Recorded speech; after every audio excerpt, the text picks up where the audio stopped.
Our next speaker is Daniel C. Peterson. He's a professor of Islamic Studies and Arabic at Brigham Young University and founder of the university's Middle Eastern Text Initiatives. He's been involved with FARMS, the Maxwell Institute, with Fair Mormon, with the Interpreter Foundation, and a number of other things. And what he's going to be doing with us today is going to show us some film clips first, and then he's going to talk about them. So with that, we'll turn the time over to Daniel Peterson.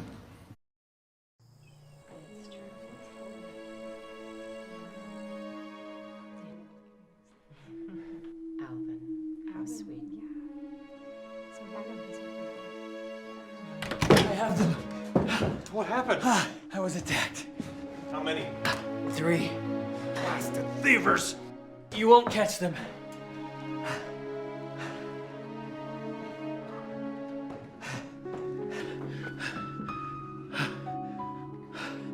Put them on the table.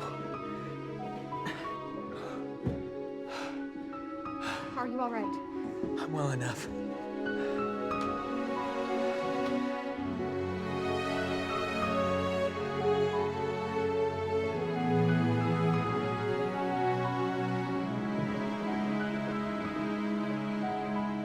Some water. Carlos, go get Hiram.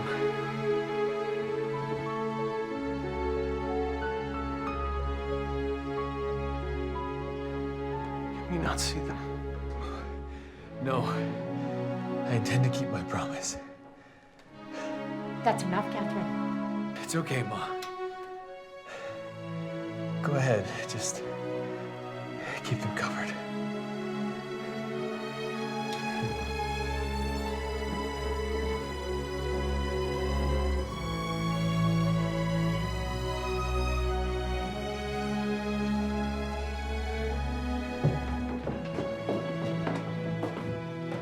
Joseph.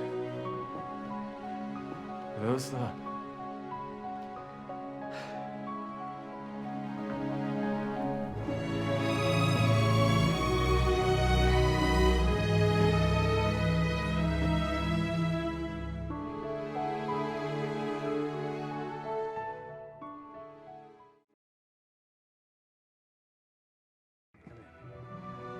It was as though Joseph and Oliver had long known each other. They talked late into the night. Joseph readily accepted Oliver's offer to scribe. Rather than try to retranslate the lost pages, they moved forward with the work.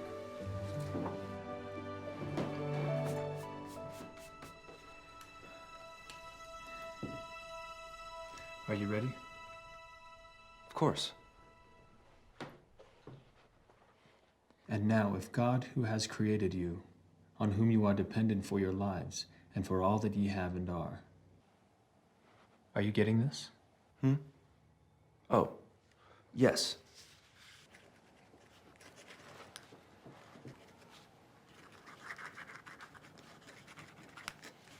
Oliver, Yes? you need to write this exactly as I dictate. And now, if God, who has created you, on whom you are dependent for your lives and for all that ye have and are,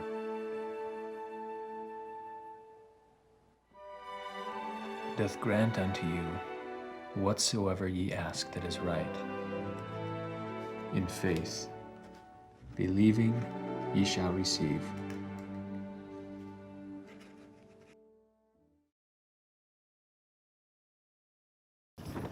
Mr. Harris, this Joe Smith, now he asked you for money. For what purpose? He never asked me for money. But you gave him money, Yes. and he promised you what in return, Mr. Harris? He promised me nothing. He asked for nothing. He defrauded no one. I did once, of my own free will and accord, put $50 into his hands in the presence of witnesses for the purpose of doing the work of the Lord. And as to these plates he professes to have, if you continue to resist the truth, it will one day be the means of damning your souls.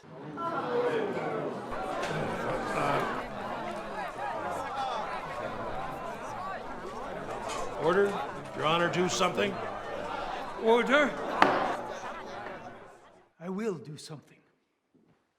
The only people who have given Mr. Smith any money are your client and her husband, both willingly.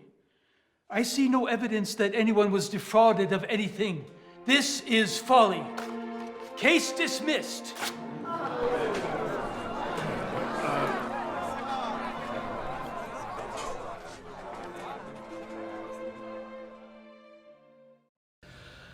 You've just watched a few short excerpts from the forthcoming Interpreter Foundation movie on the witnesses to the Book of Mormon.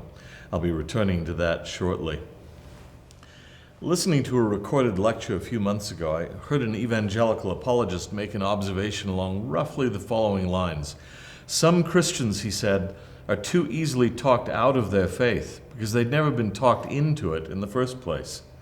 I wish that I could give credit to my source, but I no longer recall who it was. However, I've been reflecting on that comment ever since. Now, I don't believe that we're ultimately very likely to remain in any deep, life-altering commitment, whether religious or romantic or of any other kind, merely because we've been talked into doing so. Still, I think that there's something important in the comment, something pointing to an area in which we Latter-day Saints could do better than we are presently doing. That's one of the reasons why I believe in the importance of this organization, Fair Mormon, and why a number of us are so committed to its sister organization, the Interpreter Foundation. We tend to focus on experiential support for our beliefs. We seek and value spiritual experiences, and we try to help others seek and receive them with sacrament meetings and testimony meetings and girls' camps and firesides and handcart treks and a host of other such ventures. This is all well and good, and I enthusiastically support such things. Our fundamental missionary approach is to lead people to test the promise of Moroni 10:4 and 5 to receive their own individual and personal testimonies. But I'm absolutely convinced that we should not neglect what I might call, for lack of a better term, cognitive support for our faith, intellectual support, if you will, or rational support. Commitment should certainly not rely merely upon emotional satisfaction.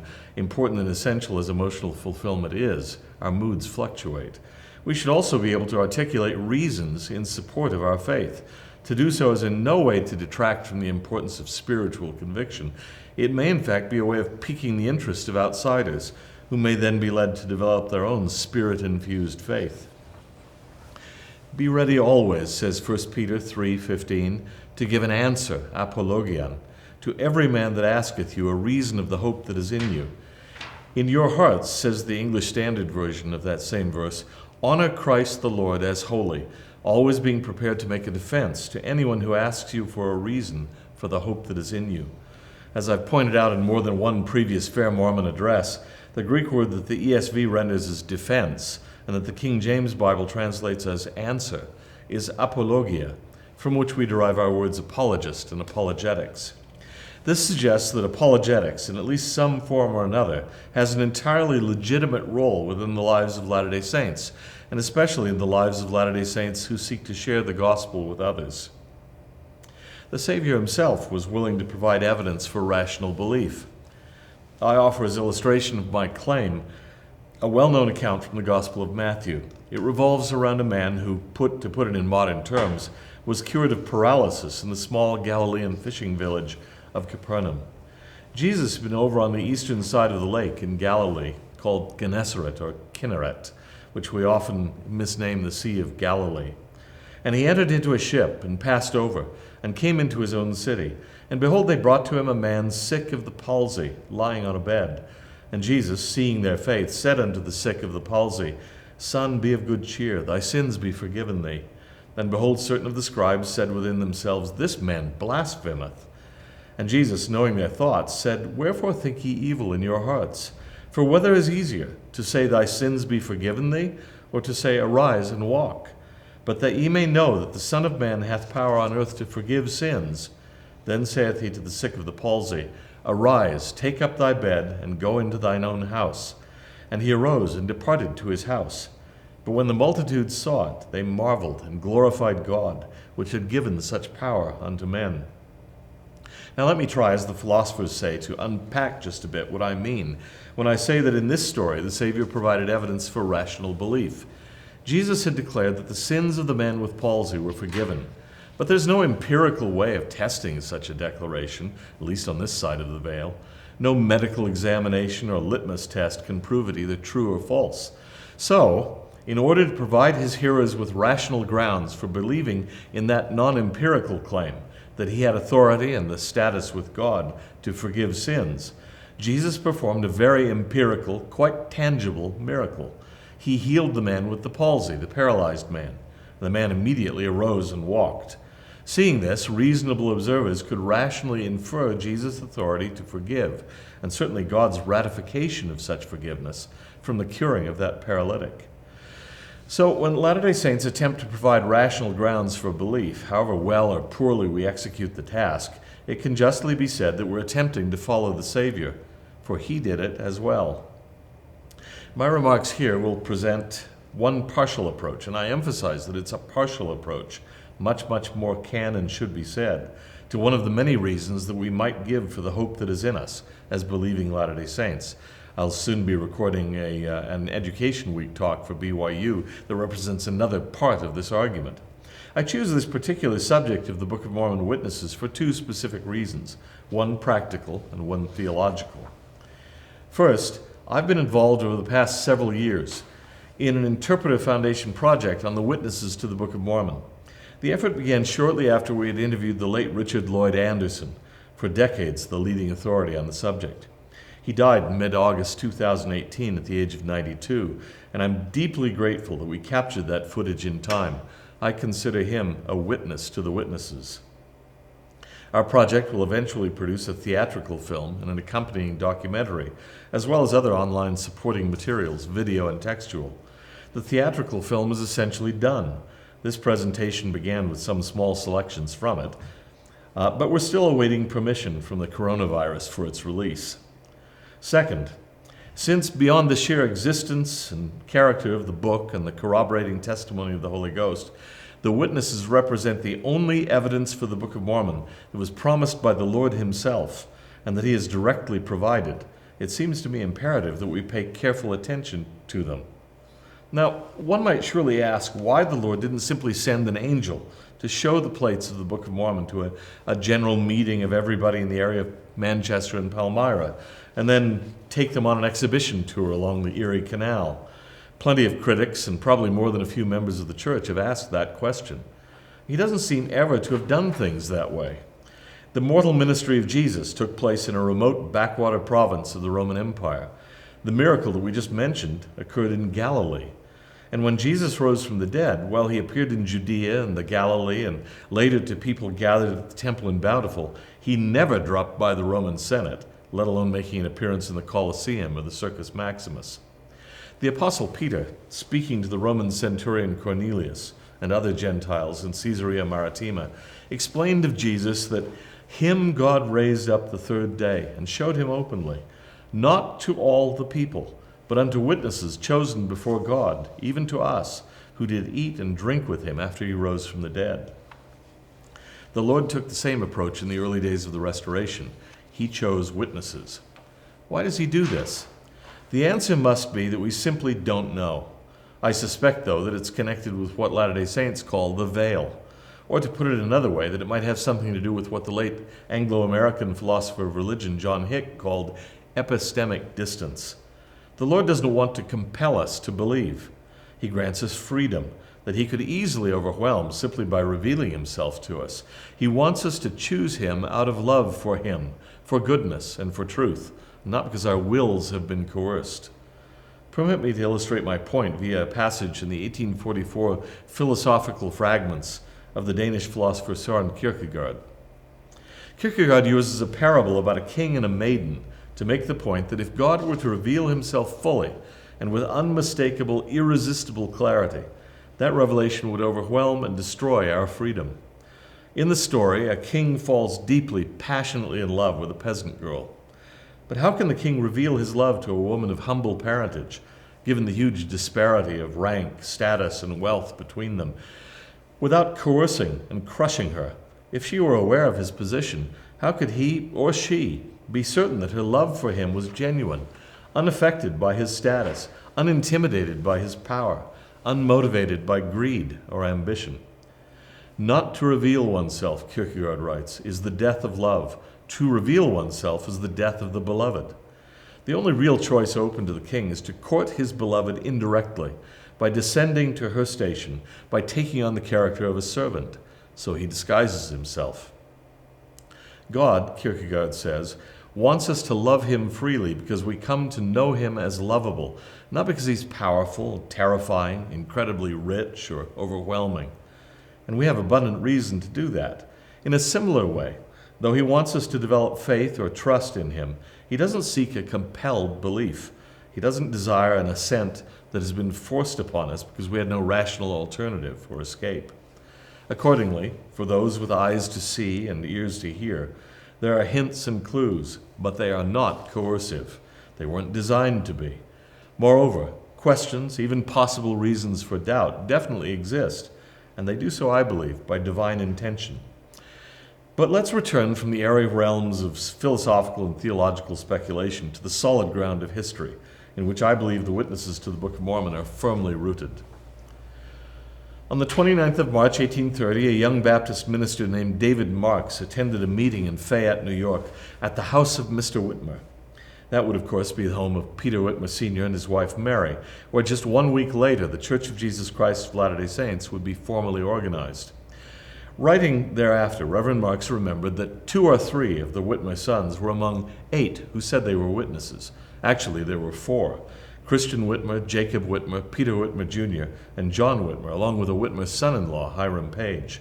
The other 3 were Joseph Smith Sr., his eldest surviving son, Hiram Smith, and Samuel H. Smith, the prophet Joseph's immediately younger brother.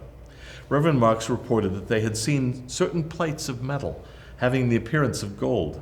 These 8, we understand, were in company with Smith and 3 others.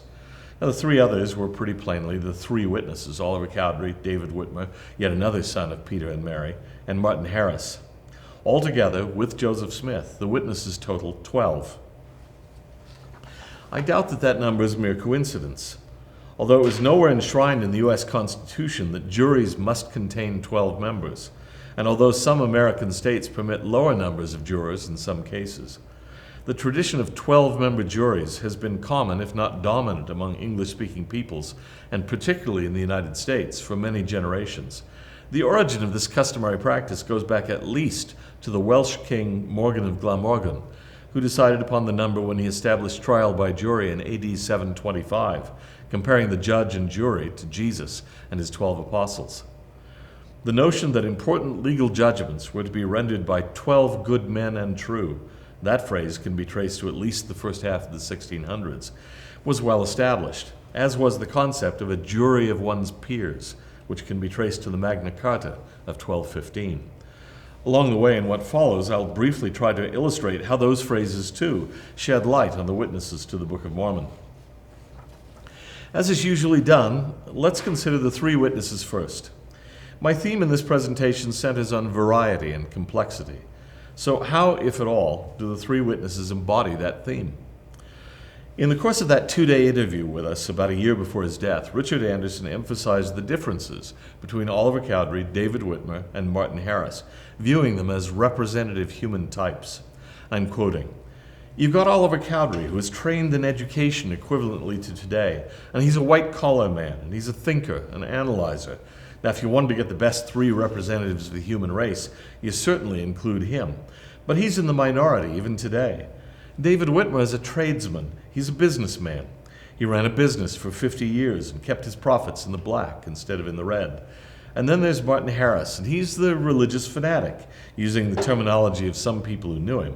They have a hard time with Martin Harris because he is a believer, and sometimes he believes in too much, maybe things that we wouldn't now. And Martin Harris gets criticized for being a true believer, but that's part of the logic of having 3 witnesses who were representative of the human race. So you've got somebody who's what you would call an intellectual, somebody who's a pragmatic businessman, and somebody that is a true believer. So the very selection of these men as witnesses, to me, is faith-promoting as a historian. The 3 witnesses were, in fact, a cross-section of their community," end quote. And thus, in the terms with which I began to frame this discussion, they were part of a jury of peers, and the differences between them can be argued as ensuring that. According to David Whitmer, their encounter with the angel and the plates took place toward the end of June 1829 at about 11 a.m. What was the nature of that encounter? What did these three very different men claim to have seen and heard? They saw the plates. The audible voice of God declared to them that the plates had been translated by divine gift and power. They saw the engravings on the plates. They saw an angel who had descended from heaven. The voice of God commanded them to bear record of their experience. Now, the supernaturalism of the claimed experience of the three witnesses, for lack of a better word, is absolutely clear. They didn't simply go into the woods and see an unusual metal object. They saw an angel. They heard the audible voice of God from heaven. David Whitmer, who lived well past all of the other witnesses into 1888, and whom Richard Anderson calls, not coincidentally, the most interviewed witness, described the atmosphere in which all this occurred. All at once, a light came down from above us and encircled us for quite a little distance around, and the angel stood before us. We were overshadowed by a light. It was not like the light of the sun, nor like that of a fire, but more glorious and beautiful. It extended away around us, I cannot tell how far. All of a sudden, I beheld a dazzlingly brilliant light that surpassed in brightness even the sun at noonday, and which seemed to envelop the woods for a considerable distance around. Simultaneous with the light came a strange, entrancing influence, which permeated me so powerfully that I felt chained to the spot, while I also experienced a sensation of joy absolutely indescribable. I beheld the glory of the Lord. Simple, ordinary, mundane forgery, the work, say, of a cunning and conniving blacksmith, can't account for such claims. It can't create an unearthly light, let alone produce an apparent angel or a divine voice from heaven. Moreover, as Richard L. Anderson points out, those who see the witnesses as victims of simple deception have overlooked the complexity of the experience promised to them, and their later spontaneous mention of seeing the other ancient objects with the plates. Consider, for instance, the words spoken to the three witnesses in a June 1829 revelation given just prior to their experience with the angel and the plates. "Behold, I say unto you that you must rely upon my word, which if you do with full purpose of heart, you shall have a view of the plates, and also of the breastplate, the sword of Laban, the Urim and Thummim, which were given to the brother of Jared upon the mount, when he talked with the Lord face to face, and the miraculous directors, which were given to Lehi while in the wilderness on the borders of the Red Sea. And it is by your faith that you shall obtain a view of them, even by that faith which was had by the prophets of old. And after that you have obtained faith, and have seen them with your eyes, you shall testify of them by the power of God. And this you shall do, that my servant Joseph Smith Jr. may not be destroyed, that I may bring about my righteous purposes unto the children of men in this work."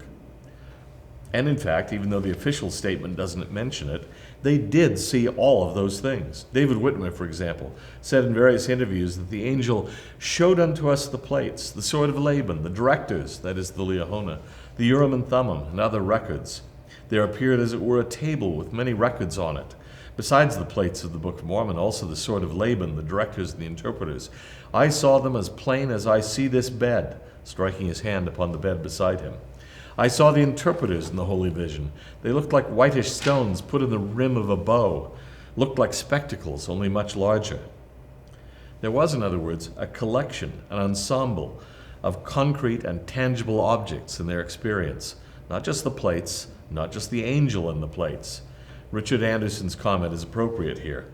Nothing short of biblical Christianity furnishes such a concrete statement of supernatural reality. One cannot dismiss the experience easily, for each man so testifying impressed his community with his capacity and unwavering honesty, and all three consistently reaffirmed the experience in hundreds of interviews throughout their lives. We now turn to the 8 witnesses, whose experience was very different, and their official statement reflects that difference. It is, among other things, far more restrained, matter-of-fact, even legalistic, than the statement of the three. For instance, in their threefold reference to Joseph Smith as the said Smith, notice too their almost non-committal language. They will not go beyond what they saw and what their eyes and their hands had been able to verify. They saw the plates, which they said had the appearance of gold. They saw the engravings on those plates, which they said had the appearance of ancient work and of curious workmanship. They don't claim to have seen the Leahona, the directors, or the sword of Laban, or the breastplate or the Urim and Thummim, the interpreters, or any library collection of other metal plates. No audible divine voice is heard. They receive no heavenly confirmation that the translation is correct. No unearthly light is reported. No entrancing influence. No sensation of transcending joy. No angel appears to them. They don't testify to divine power in the translation process. They simply bear witness that they know of a surety that the said smith has got the plates. They have handled those plates, leaf by leaf, with their hands. They have seen and hefted the plates. The verb to heft is worth noting. It's significant. It means to lift or to carry, with the clear connotation that what is being lifted or carried is something heavy. We don't heft goldfish or feathers or tufts of cotton. It is in fact scarcely surprising that the verb contains such a suggestion, since we also use heft as a noun to indicate notable weight. At one point, before he saw the plates and the angels, for example, Martin Harris had a chance to lift the box that purportedly contained the plates. His recollection of that test has always struck me as hilarious, whether the humor was intentional or not. But please note the word that he uses. I knew from the heft that they were lead or gold, and I knew that Joseph had not credit enough to buy so much lead. But let's get back to the 8 witnesses and their declaration that they had seen, hefted, and handled. With these simple claims, Richard Anderson remarks, 8 farmers and artisans publicly reported that Joseph Smith had shown them ancient plates of the Book of Mormon. A practical group who worked with their hands, they were better able to evaluate the appearance of gold and the curious workmanship than 8 picked at random from a modern city. These farmers and artisans were again members of a jury of peers, ordinary common men. There were many very like them on the American frontier in the early 19th century, with Joseph Smith himself and the 3 witnesses, 12 good men and true. But the 8 witnesses can't simply be added to the 3 for a total of 11 supplemental confirming witnesses for Joseph. That would be true, but inadequate.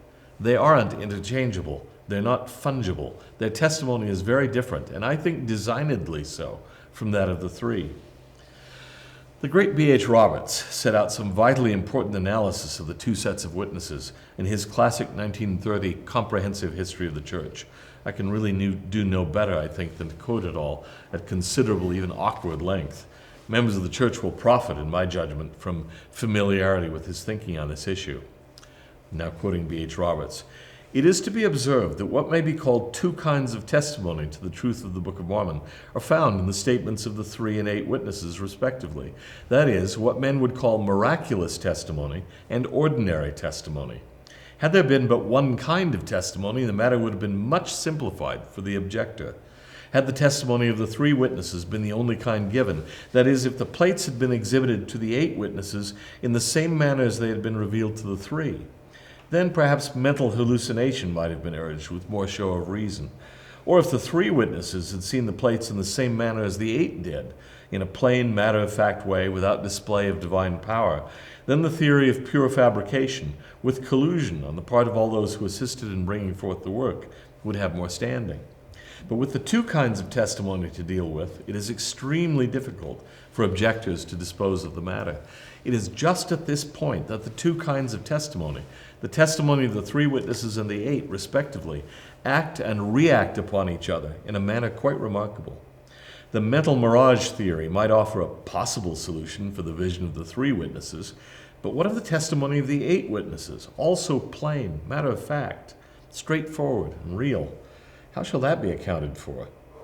Here, all the miraculous is absent. It is a man-to-man transaction. Neither superstition nor expectation of the supernatural can play any part in working up an illusion or mental mirage respecting what the 8 witnesses saw and handled. Their testimony must be accounted for on some other hypothesis than that of hallucination. And indeed it is. Some regard it as a mere fabrication of interested parties to the general scheme of deception. This, however, is an arbitrary proceeding, not warranted by a just treatment of the facts involved.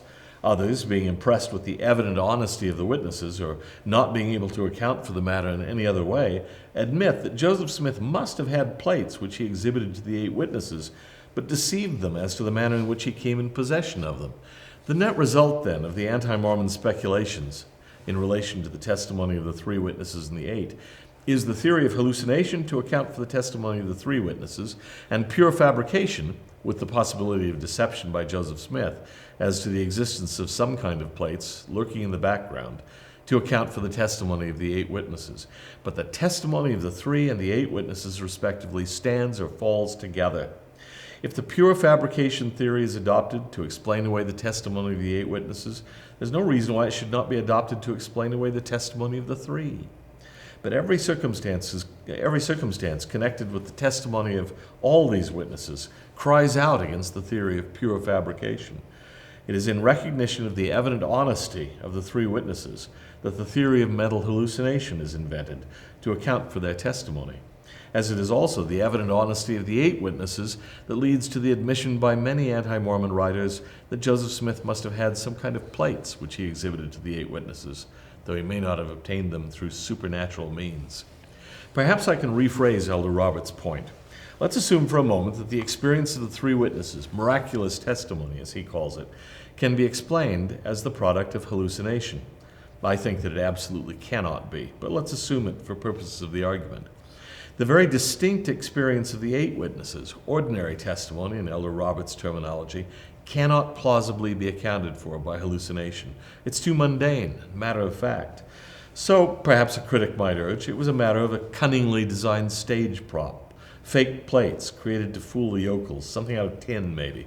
But who manufactured those plates, those golden plates? What was the source of the considerable gold required to make them, and where did it go? Why were the Smiths still poor after the plates disappeared? And anyway, mere stage prop plates can't explain the experience of the 3. Let me sum up the point that I'm trying to make by flatly asserting that with the testimonies of the 3 and the 8 witnesses, we don't simply have an arithmetic sum of 2 collective testimonies. Rather, in my judgment, given the different nature of the reported experiences, the difficulty for those who want to dismiss the claims of the witnesses is increased geometrically, not merely arithmetically, by the existence of the 2 kinds of witness. Put crudely, the critic's difficulty isn't just doubled, it's quadrupled. But there's more. We now come to the informal or unofficial witnesses. Late in his life, William Smith, the prophet's younger brother, described what happened when Joseph entered the home with the plates from which the Book of Mormon would soon be translated. When the plates were brought in, they were wrapped in a tow frock. My father then put them into a pillowcase. We handled them and could tell what they were. They were not quite as large as this Bible. I could tell whether they were round or square, could raise the leaves this way, raising a few leaves of the Bible before him. One could easily tell that they were not a stone hewn out to deceive, or even a block of wood. Being a mixture of gold and copper, they were much heavier than stone and very much heavier than wood. Martin Harris estimated the weight of the plates at somewhere between 40 pounds and 60 pounds. William Smith's estimate was roughly similar, though on the high end of Martin's range. I did not see them uncovered, he says, but I handled them and hefted them while wrapped in a tow frock and judged them to have weighed about 60 pounds. I could tell they were plates of some kind, that they were fastened together by rings running through the back. Please note again that verb, to heft. William Smith was a witness to the Book of Mormon. Perhaps the first person outside the Smith family to feel and heft the plates, that is, even before the 8 witnesses, was Josiah Stoll, for whom the very young Joseph Smith sometimes worked as a hired hand. During Joseph Smith's 30 June 1830 trial for an alleged breach of the peace in Broome County, New York, Stoll actually testified under oath that he saw the plates the day Joseph first brought them home. As Joseph passed them through the window, Stoll caught a glimpse of the plates as a portion of the linen was pulled back. Stoll gave the court the dimensions of the plates and explained that they consisted of gold leaves with characters written on each sheet. Josiah Stoll was a witness to the Book of Mormon. Lucy Harris is typically remembered among Latter-day Saints very negatively for her opposition to her husband Martin's involvement with the Book of Mormon, and most dramatically as the leading suspect in the case of the lost 116 pages. The story is a bit more complicated than that, however. Lucy Mack Smith recalled that early in the process of recovering the Book of Mormon, Lucy Harris offered to help Joseph publish it. But, quote, only if I can get a witness that you do speak the truth, end quote. Joseph reminded her that only God can bestow such a witness, and Mrs. Harris went away, quote, highly displeased, end quote. But Lucy Smith's narrative goes on to recount that on the very next day, Mrs. Harris returned with a very different attitude. She said that a personage had appeared to her during the previous night who told her that inasmuch as she had disputed the servant of the Lord and said that his word was not to be believed and asked him many improper questions, that she had done that which was not right in the sight of God. After which he said, behold, here are the plates, look upon them and believe. She then described the record very minutely. Lucy Harris gave Joseph $28, worth $760 in 2020, which appears to make her the very first donor toward the publication of the Book of Mormon. Unexpectedly, Lucy Harris was a witness. Lucy Mack Smith herself, the prophet's mother, claimed to have examined the Urim and Thummim and found that it consisted of 2 smooth 3-cornered diamonds set in glass, and the glasses were set in silver bows, which were connected with each other in much the same way as old-fashioned spectacles. She also encountered the breastplate. It was, she said, wrapped in a thin muslin handkerchief, so thin that I could see the glistening metal and ascertain its proportions without any difficulty. It was concave on one side and convex on the other, and extended from the neck downwards as far as the center of the stomach of a man of extraordinary size. It had 4 straps of the same material for the purpose of fastening it to the breast, 2 of which ran back to go over the shoulders, and the other 2 were designed to fasten to the hips. They were just the width of 2 of my fingers, for I measured them, and they had holes at the ends of them to be convenient in fastening. On the 26th of August, 1838, an Ohio woman named Sally Parker wrote a letter to one John Kempton. The letter has survived, and in it she describes Lucy Mack Smith, the mother of the prophet. I lived by his mother, and she was one of the finest of women, always helping them that stood in need. She told me the whole story. I asked her if she saw the plates. She said no, it was not for her to see them, but she hefted and handled them, and I believed all she said, for I lived by her 8 months, and she was one of the best of women. Now, please note that she claimed to have hefted the plates. Lucy Mack Smith was a witness. Emma Smith, too, can be considered a corroborating witness to the plates. I moved them from place to place on the table, as it was necessary in doing my housework. At times she had to lift and move the covered plates when she swept and dusted. Here's a portion of an interview with her that was conducted by her son Joseph III, not very long before her death on the 30th of April, 1879. Question: are you sure that he had the plates at the time you were writing for him? Answer: the plates often lay on the table without any attempt at concealment, wrapped in a small linen tablecloth, which I had given him to fold them in. I once felt of the plates as they thus lay on the table, tracing their outline and shape. They seemed to be pliable like thick paper, and would rustle with a metallic sound when the edges were moved by a thumb, as one does sometimes thumb the edges of a book. Emma Smith was a witness to the Book of Mormon. Joseph Smith's sister Catherine held and even carried the covered plates on several different occasions. She seems often to have emphasized what Chris Heimerdinger calls their physicality. Herbert S. Salisbury, grandson of the prophet's sister Catherine, recalled his grandmother telling him about Joseph's first bringing the plates home. She said he entered the house running and threw himself on a couch, panting from his extraordinary exertion. She told me Joseph allowed her to heft the package, but not to see the gold plates, as the angel had forbidden him to show them at that period. She said they were very heavy. Note yet again that verb to heft. Catherine remembered Joseph's arrival home in 1827 when she was 14, and that the plates were wrapped up in his frock. When he got to the door, he said, "Father, I've been followed. Look and see if you can see anyone." He then threw himself on the bed and fainted. When he came to, he told us the circumstances. He had his thumb put out of place, and his arm was very lame. Her grandson, Herbert Salisbury, remembered his grandmother, relating that when Joseph came in the house, he was completely out of breath.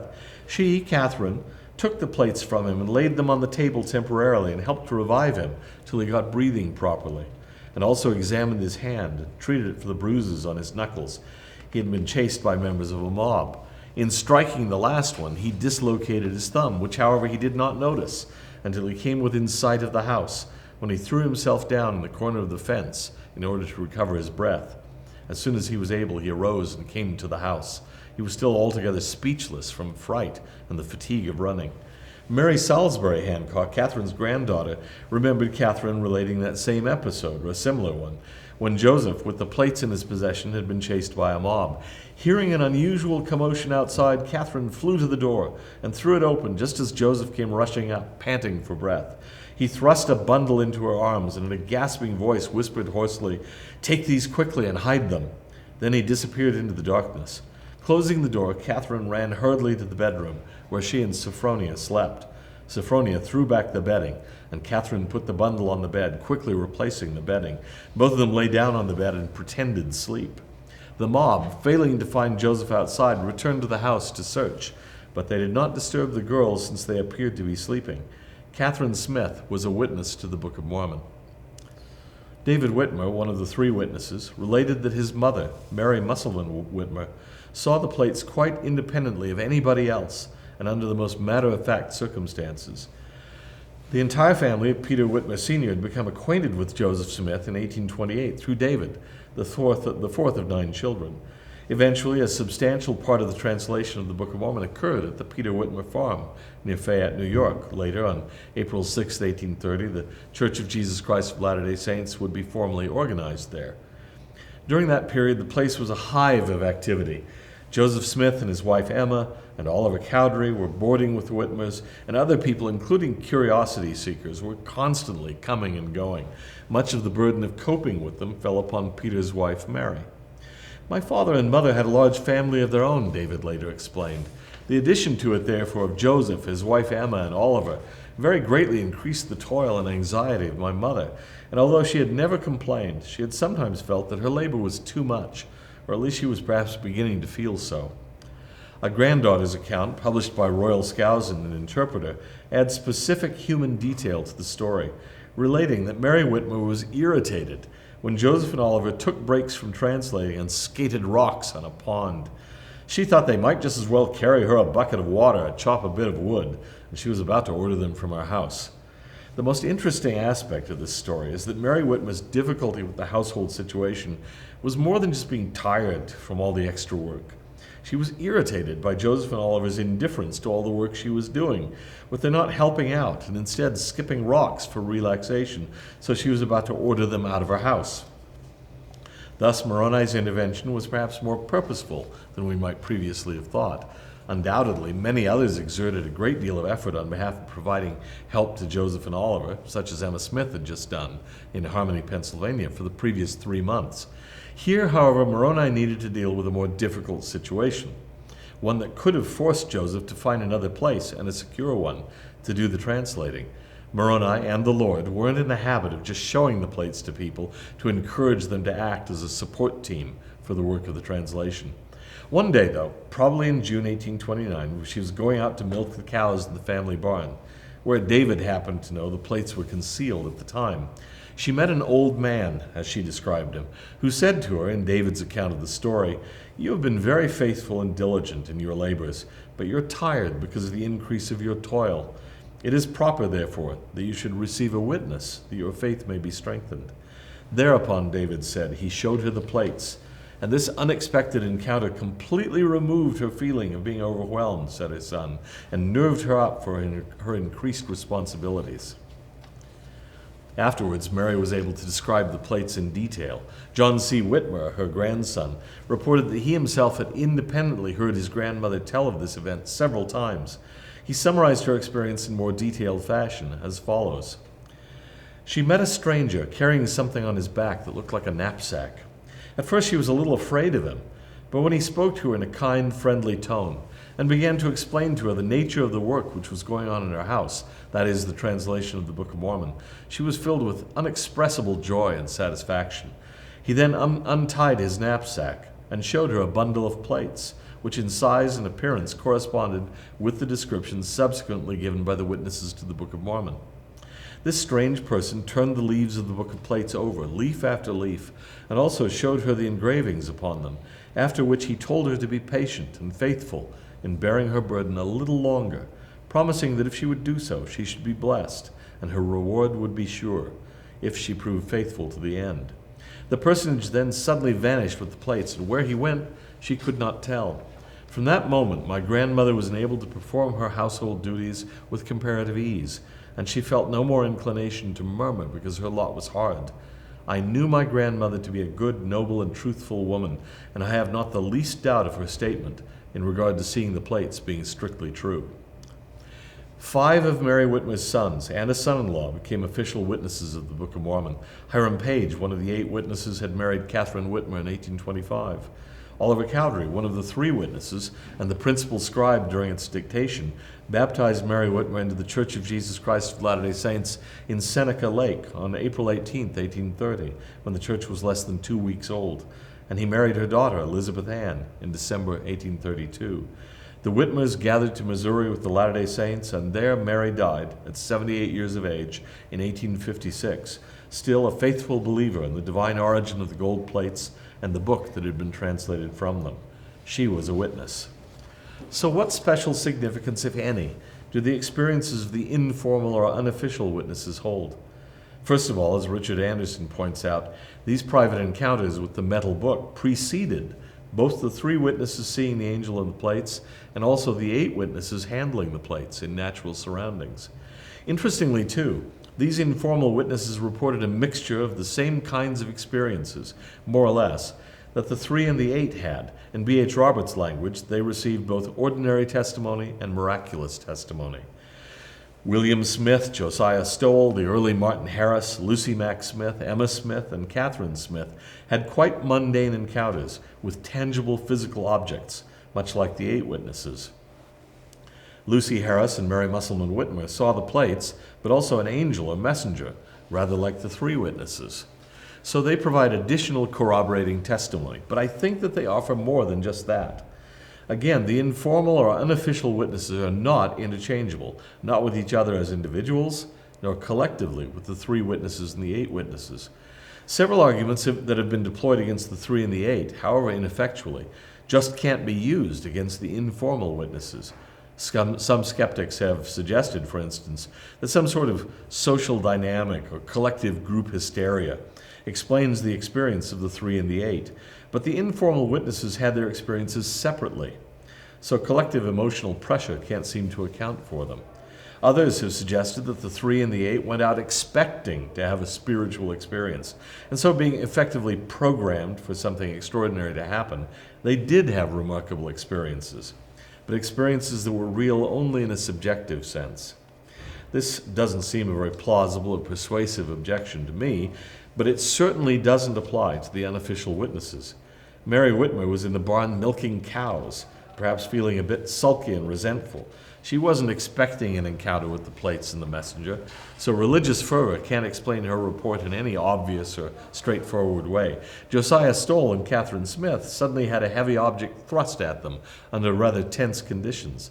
Lucy Mack Smith and Martin Harris and Emma Hale Smith and William Smith were just handling and examining tangible objects under very mundane circumstances. Here's something else to note with regard to most of the informal witnesses whom I've discussed here.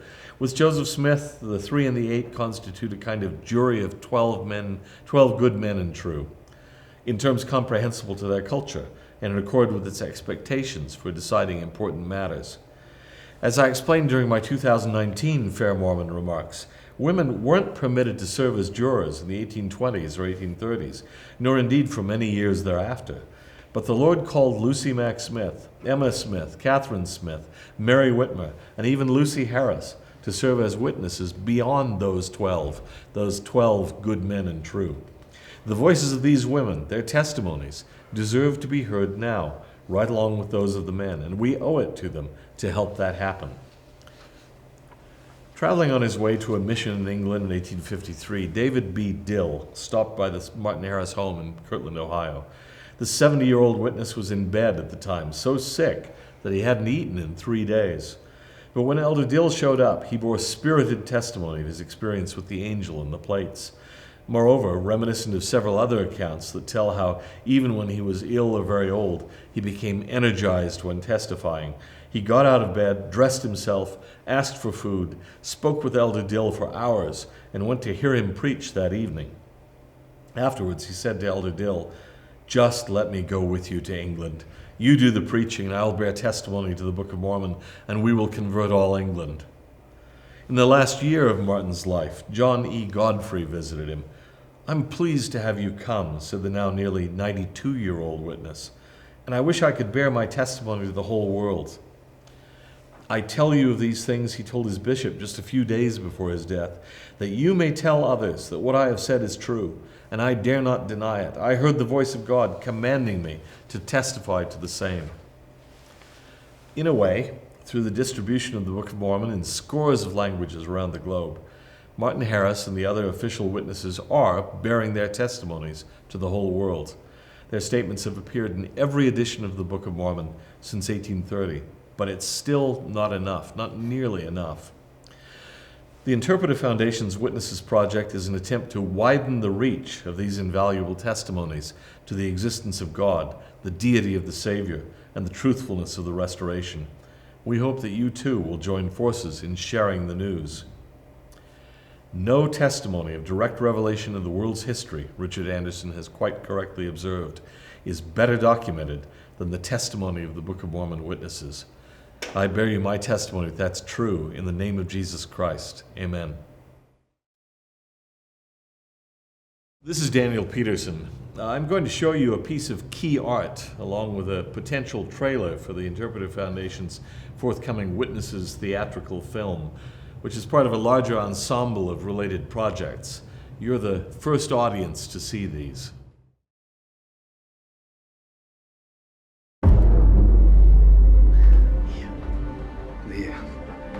The noise woke him.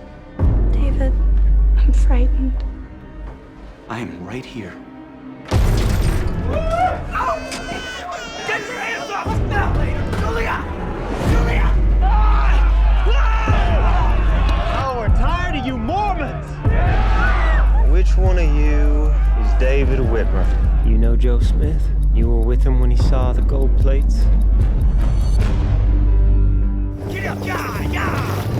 Oliver, what would you do with 50 pounds of gold? It's not about the gold, David. You need to write this exactly as I dictate. It's been truly remarkable. There ain't no grave. Martin, when will you believe? I need some proof. Ain't no grave. When the book is done, Joseph has been commanded to restore the true Church of Christ. Restore.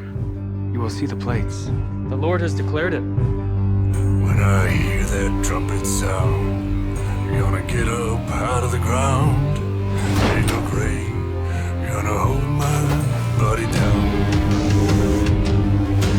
I've lost my soul. Why is this happening, Joseph? Did you not see God? Did he not speak to you? Yes, but he doesn't speak to me now. This time, Martin, we will listen. You are intoxicated by the power of leading a believing people. A house divided against itself cannot stand. Cast them out! Cast them out! Cast them out! Now, tell us the truth of your lie, and all will be forgiven. I am afraid I might disappoint you. The truth is, it is not a lie. There ain't no grave gonna hold my body down.